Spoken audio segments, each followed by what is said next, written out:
క్షేత్రజ్ఞ విభాగ యోగము 13వ అధ్యాయము 12వ శ్లోకము.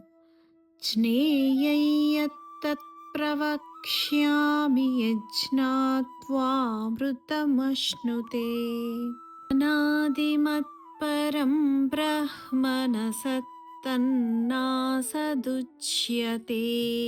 తాత్పర్యము: అనాది అయిన పరబ్రహ్మయే తెలుసుకొనదగినవాడు.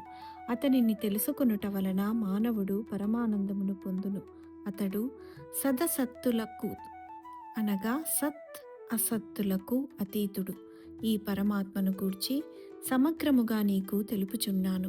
వివరణ: క్షేత్రము గురించి మనము తెలుసుకున్నాము, కానీ ఆత్మస్వరూపమైన క్షేత్రజ్ఞుడిని తెలుసుకోవడం అతి ముఖ్యమైనది. జ్ఞేయం అంటే తెలుసుకోదగినది అని అర్థం. మనము పరమాత్మ గురించి తెలుసుకోవాలనుకుంటున్నాము కాబట్టి పరమాత్మే మనకు జ్ఞేయుడు. తెలుసుకున్నప్పుడు మనము అమృత తత్వాన్ని పొందుతాము. ఆద్యంతాలు లేని పరబ్రహ్మ స్వరూపమే జ్ఞేయము. అది సత్ కాదు, అసత్ కూడా కాదు. పరమాత్మ దీనిని కార్యకారణ సిద్ధాంతంతో వివరించారు. కార్యం పైన దృష్టి ఉంటే అది అసత్, కారణం పైన దృష్టి ఉంటే అది సత్. జ్ఞానులు సత్ పైననే దృష్టి పెడతారు, కానీ మనం బాహ్య విషయాలనే చూస్తాము.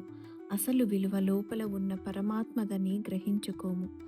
శాస్త్రాలు మనకు పరబ్రహ్మ స్వరూపం గురించి తెలుపుతాయి.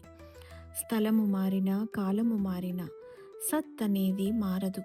ఈ జగత్తులో ప్రతి క్షణము ప్రతిదీ మారుతూనే ఉంటుంది. నిత్య పరివర్తన జరుగుతూ ఉంటుంది. ఇది అసత్. ఇది తిరిగి పరమాత్మలోనే అంతమవుతుంది. ఈ అధ్యాయాన్ని అర్థం చేసుకుంటే అమృతపానం చేసినట్టే, కానీ అర్థం చేసుకోవడమే కష్టతరం.